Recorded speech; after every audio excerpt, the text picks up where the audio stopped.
Bonjour à tous et à toutes. Est-ce que tout le monde comprend le français? Everybody understand French? Or no, everybody understand English? English? It's okay for English for all? I speak in French because my English is very bad. I speak in French and she translates and after all in English. Okay? I have interpretation only for me. It's better for the time.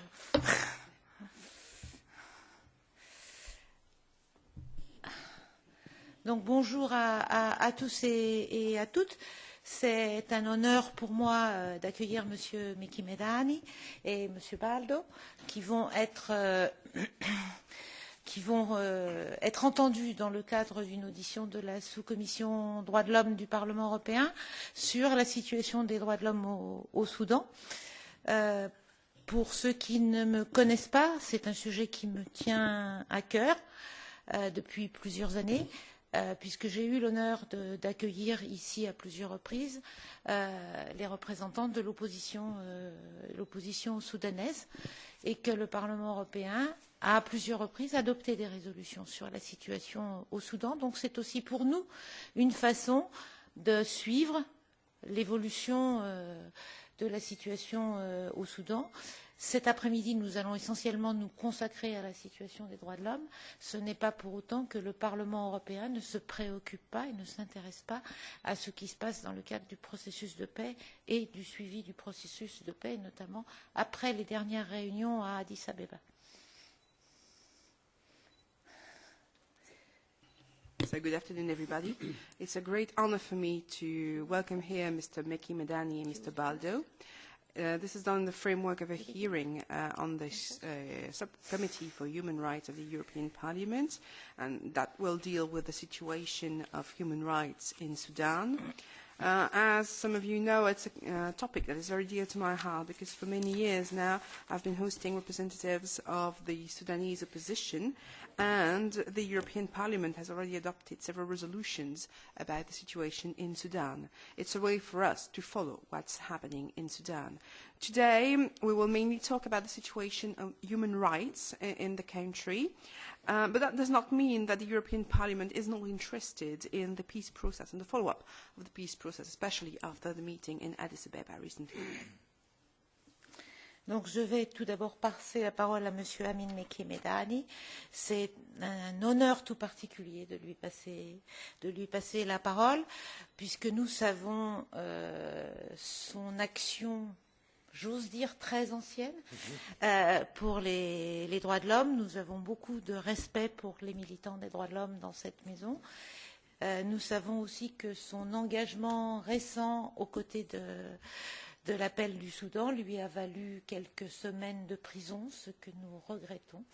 Donc le Parlement, quelques mois, le Parlement européen avait d'ailleurs adopté fin décembre une résolution pour attirer l'attention sur sa situation. Donc nous sommes très honorés de l'avoir parmi nous aujourd'hui, malgré toutes les difficultés qu'il a rencontrées pour venir jusqu'à nous. Danny, sorry, I'm translating. It's a great honor for us because, as we know, Mr. Medani has been acting for a very long time now about human rights in Sudan, and we do respect here human rights defenders. Thank you. We all know his engagement in that topic in Sudan, an engagement that earned him several weeks, several months of prison, and the EP adopted in last December a resolution about the situation in Sudan. So I leave the floor to you, sir. Please. Well, thank you very much, Madam. I thank you all present here. It's a great honor and a pleasure for me to be here, to be invited to this August building. It's the first time I've been to the building, and I'm impressed. I'm just coming back from Geneva. I think that you've divorced the Palais des Nations in Geneva.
High Commissioner for Human Rights, a United Nations organization.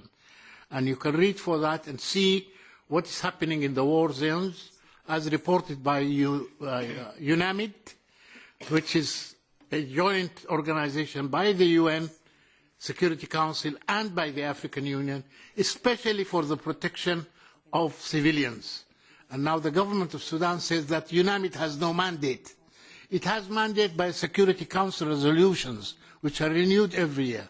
So Security Council resolutions are not something that are easily played with, as we perceive and see that the government is saying UNAMID has no mandate.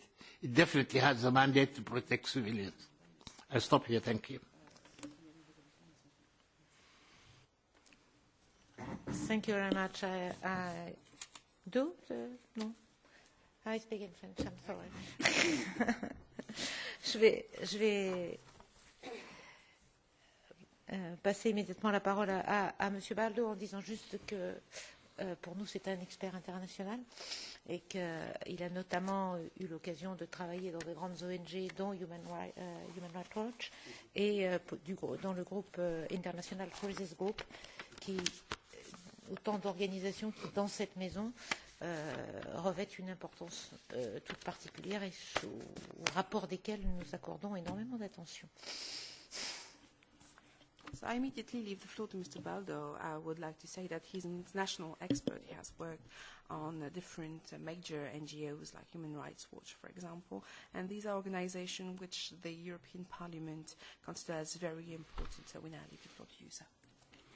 Thank you. My colleague, Dr. Amin, has shown the very strong legal framework and constitutional guarantees that govern the human rights protections and human rights practice in Sudan. There is no lack of laws that are good. There are no lack of constitutional guarantees that are excellent for protection for human rights. The problem is the absence of political will to abide by these very, strong guarantees. And in fact, the real problem is the total deviation by the practice of the government of Sudan from constitutional rights that are written into the constitution of the land, from legal obligations that are written in the domestic laws, and from spiritual values that are the teachings of Islam from which the government inspires its own claim to legitimacy. The human rights practices are in denial of all this. I don't want to go into the details. The government of Sudan thinks of the game of human rights as just a political game of power, balance between it and the international community.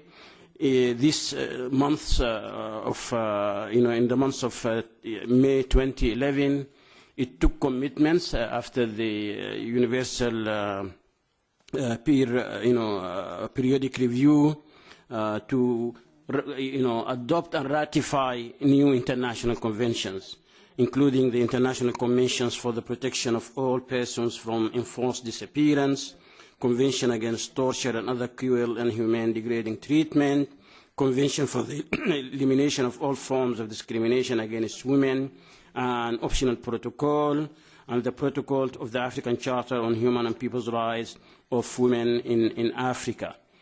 Brief to say that, it's not enough to sign and to ratify protocols. A responsible government should meet its obligation before international and domestic law, and if it deviates, it means it's in unlawful conduct, and the practice of the government of Sudan is in denial of these obligations. With regard to the constitutionally guarantees rights of free expression and association, I will just limit myself to the practice of the last few months with regard to censorship of the media. This Sunday, the day before yesterday, Khartoum newspaper, which is published in Khartoum, was confiscated after print, presumably because it published a cartoon mocking the government and the ruling party's approach to the national dialogue. Friday before it, the newspaper Al-Sudani has been confiscated after print, actually twice, because we believe of an investigation that newspaper has carried on pollution of the Nile waters in a particular spot of the White Nile that is affecting hundreds of thousands of Sudanese residents south of Khartoum. And the government wasn't easy about revealing of what's happening there. The reporter who did the investigative report was summoned and interrogated several times by the National Agency of Security. Therefore, the practice is one of censorship, of denial of truth, and we see it systematically with regard to freedom of association. Since the beginning of the year, there have been 3 cultural centers that were that had their registration licenses rescinded by the government. The Center for Civic Organizations, Mahmoud Muhammad Taha Center, others were raided, such as Khartoum Consumer Organization, because of its involvement in denouncing child molestation in school transports. All of this in the course of this year. Now, the Sudanese Journalists for Human Rights, which is a media watchdog, has enumerated 66 cases of confiscation of newspapers after print. And confiscation of issues of newspapers after print is a very sure way of inflicting severe economic hardship on the newspapers, which don't distribute millions, they distribute a few thousands, and confiscating issues after print is an economic punishment that incurs losses for the newspapers, and the purpose of it is to silence any investigative reporting. The purpose of it is to hide truth. The purpose of it is to prevent the newspapers and journalists from looking into what the government calls red line issues. Red line issues relate to questions like official corruption, which is really very rampant, making Sudan, 174th position of 177th in the International Index of Transparency by the organization International Transparency International. The media is doing its effort to try and push for curbing the practice of corruption, and whenever a newspaper conducts a solid investigative report about one dimension or aspect of corruption, it's immediately hit by a measure like summoning reporters for interrogation, detaining them, confiscation of newspaper after printout. Now, this is a daily practice. As I said, even this week, several newspapers were confiscated. The most egregious violations of human rights, however, occur in areas under conflict in South Kordofan, Blue Nile, and in Darfur. First, in Darfur, where we still have 2.5 million internally displaced people who are still in camps for the IDPs, for the internally displaced people, since the peak of the attacks on civilians that occurred in 2003 and 2004. And if the government of Sudan was really eager to resolve the crisis of Darfur and to return, to encourage the voluntary return of these internally displaced people to their home areas, the solution is in its own hands, doesn't need the Security Council or the African Union to do it. It has only to secure these same areas, negotiate with militias that has chased these populations out of their areas so that they are part of the solution and not part of the problem. The government is not doing it. The government, in fact, is pursuing a counterinsurgency effort today that is entirely reliant on tribal militias as the main spearhead for the military strategy of the government in countering the armed movements that are fighting the government in Darfur. These militias are recruited predominantly from tribes of Darfur that are of Arab heritage, but also of African heritage, and these tribes are compensated with creation of new local government units. The tribal chiefs become the commissioner.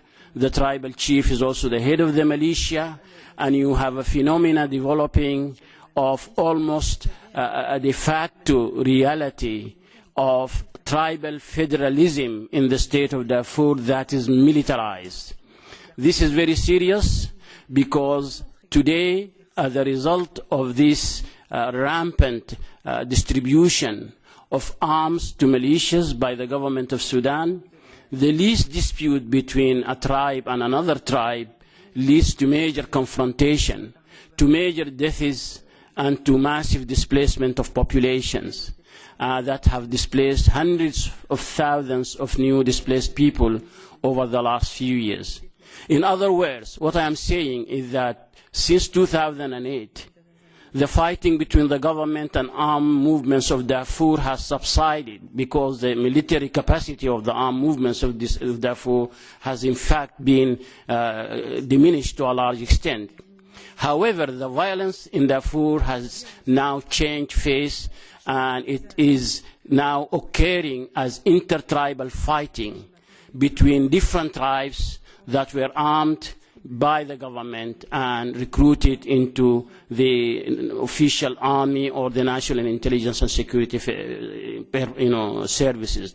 Let me give you one example or multiple examples. Yeah.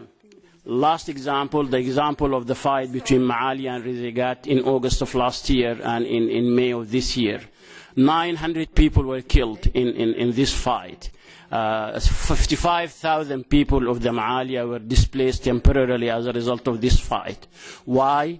Because the creation of local government unit for the Maalia, the creation of a traditional chieftain for the Maalia has raised tensions between these two tribes that have existed for generations, for more than 5 centuries, have led them to fight each other with arms and ammunition issued by the government, by their own government.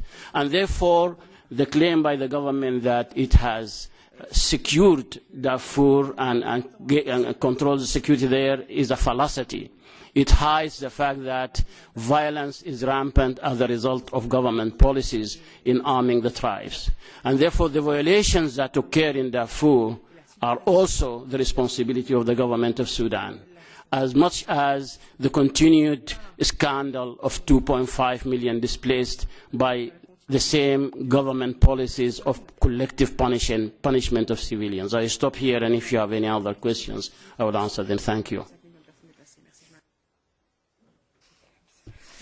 Merci beaucoup. Je suis désolée de bousculer l'allure, mais théoriquement, nous avons la salle pour une demi-heure. Je ne sais pas si nous allons pouvoir déborder un peu, mais c'est vraiment très serré ici au Parlement.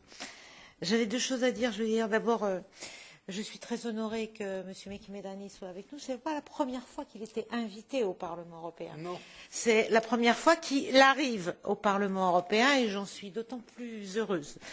Et puis, je voulais dire à M. Baldo que nous sommes très préoccupés ici par les bombardements persistants de la population civile par l'armée soudanaise elle-même, qui explique une partie de la situation qu'il décrivait à la fin de son intervention.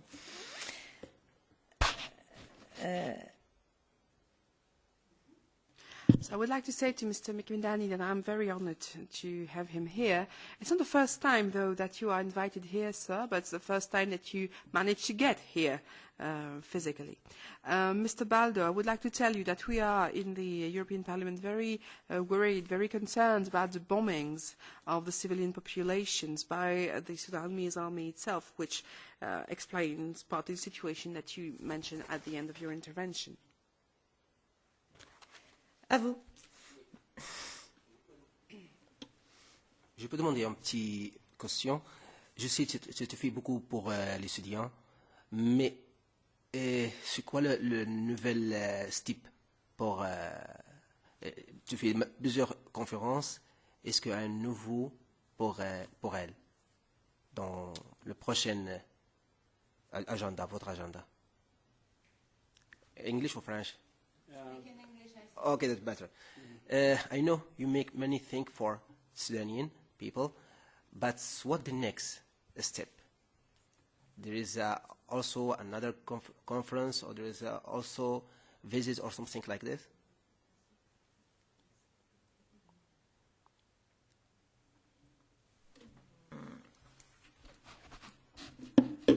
The question is for me. After I ask him. L'objet de cette conférence, c'est l'audition qui aura lieu tout à l'heure à la sous-commission des droits de l'homme. C'est en soi quelque chose d'important. Donc attirer l'attention sur un pays et sur la situation des droits de l'homme dans un pays par une audition de gens que nous reconnaissons comme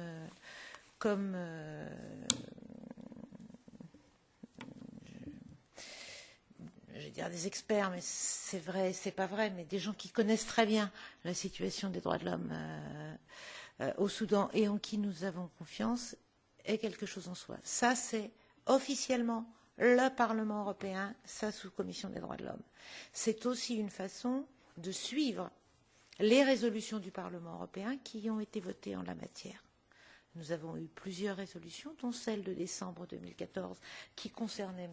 Meki Medani, dont nous sommes tout particulièrement heureux qu'il soit parmi nous. Je disais que nous avions fait une invitation au mois de juillet dernier. Malheureusement, il a été bloqué à l'aéroport et il n'a pas pu venir. Donc, ça, c'est ce qui concerne officiellement le Parlement européen. Ça n'empêche pas que nous sommes un petit groupe de parlementaires de tous les groupes politiques ou presque de cette maison qui continuons à suivre avec attention la situation au Soudan. Et là, pour le moment, j'ai envie de dire, on était quelques-uns à avoir pu déjeuner avec nos invités à midi, mais tous n'ont pas pu venir. Là, pour le moment, nous attendons ce qui se passe actuellement. Je pense que nous sommes dans une phase où des pourparlers sont à nouveau engagés. Les uns et les autres ont dit un certain nombre de choses. M. Mbeki joue un rôle important en la matière. M. Rondos aussi, l'envoyé de l'Union européenne. Donc nous attendons la suite de ces pourparlers.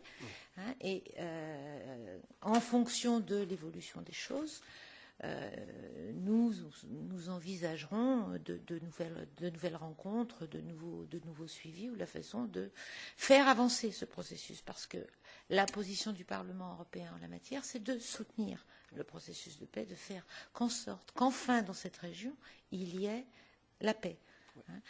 Par ailleurs, je vais faire une petite parenthèse à titre personnel, mais je sais que quelques-uns de mes collègues du groupe que j'appellerais volontiers les amis du Soudan, même s'ils s'habitent, ou du peuple soudanais, même s'ils ne s'appellent pas comme ça, sont très inquiets des évolutions de la politique européenne, en matière migratoire notamment, et du processus qui s'est engagé dans le cadre de ce qu'on appelle le processus de Khartoum, sur les discussions avec des régimes comme celui du Soudan ou celui de l'Érythrée, pour essayer de régler les problèmes migratoires dans l'Union européenne. Nous pensons que ce n'est pas la bonne solution.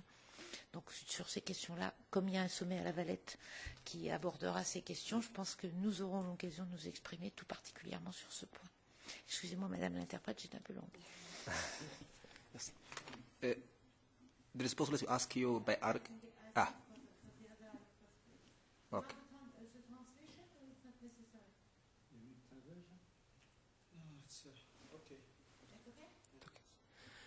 Can I ask you by Arabic language? For both?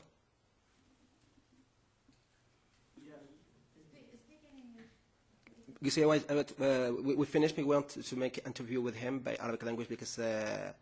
Okay. Maybe other. Yeah, Ribeiro from Vox Africa TV.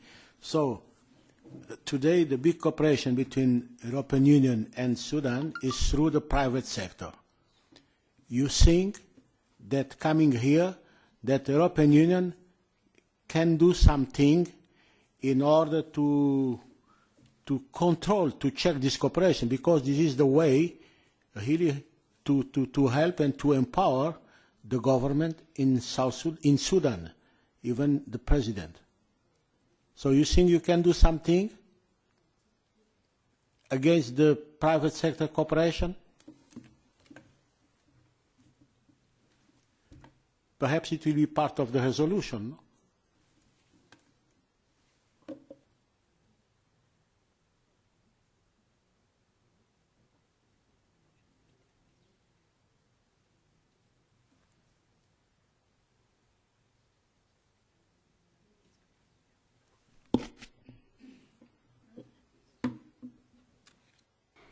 Just to say that the cooperation of Europe with the Sudan is not just limited to the private sector. There are bilateral relations, and there is a very strong European Union delegation in Sudan of the Commission of the European Union. There is a lot of engagement of the European Union in the humanitarian effort in Sudan. It's one of the major suppliers of relief and other survival assistance to victims of disasters and of wars in Sudan. There is full support of the European Union for mediation efforts to resolve the conflicts in Sudan, and it's one of the main backers of the High Implementation Panel of the African Union. And there is bilateral and multilateral development assistance to Sudan from multiple states, by member states of the European Union.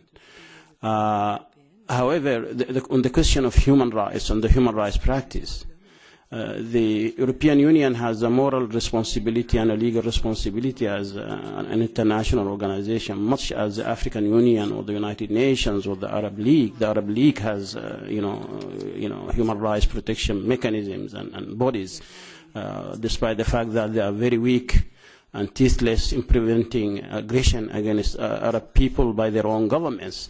But the Arab Union has also, the Arab League has also similar bodies. And therefore, on the question of human rights, the international community and all the friends of Sudan and all people who are concerned about the protection of life and the protection of communities and the protection of the rights of people to the physical integrity and to the expression of their fundamental rights is a universal concern. It's a concern for the entire world and for the Sudanese.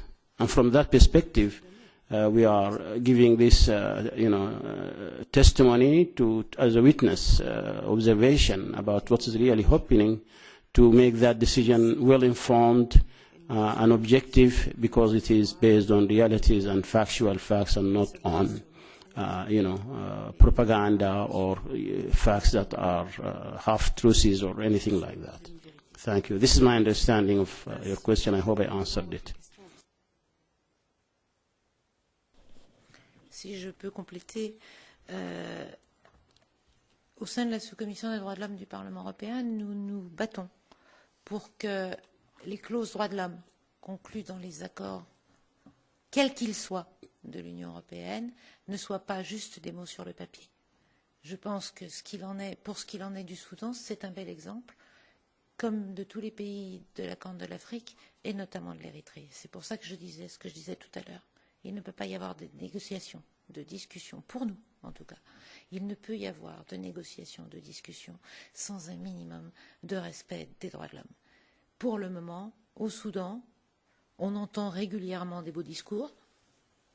Dans la pratique, dans les faits, on constate que les choses ne changent pas, voire empirent à certains moments, notamment quand on oppresse la population. J'ai en mémoire les deux représentants de l'opposition dont j'ai oublié le nom, qui se sont fait fouetter publiquement au mois de juillet l'année dernière, ce qui n'était pas arrivé depuis l'arrivée au pouvoir de M. Béchir.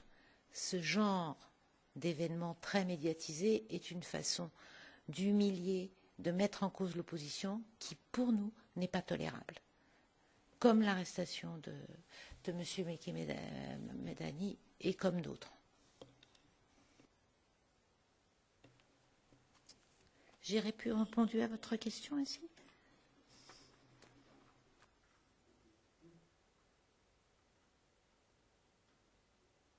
Par ailleurs, l'aide de l'Union européenne est très variable selon les pays, notamment dans la région. Moi, je suis favorable à ce que nous ayons de plus en plus des aides européennes qui passent plutôt par le secteur privé et par les ONG, et notamment les ONG locales. tous les programmes de l'Union européenne démontrent que ces aides-là, au plus près du terrain, sont bien plus efficaces que toutes les coopérations bilatérales d'État à État, notamment avec ce type d'État. Notamment avec ce type d'État. Parce qu'afin que l'aide de l'Union européenne bénéficie effectivement aux populations qui en ont bien besoin, notamment dans ce pays.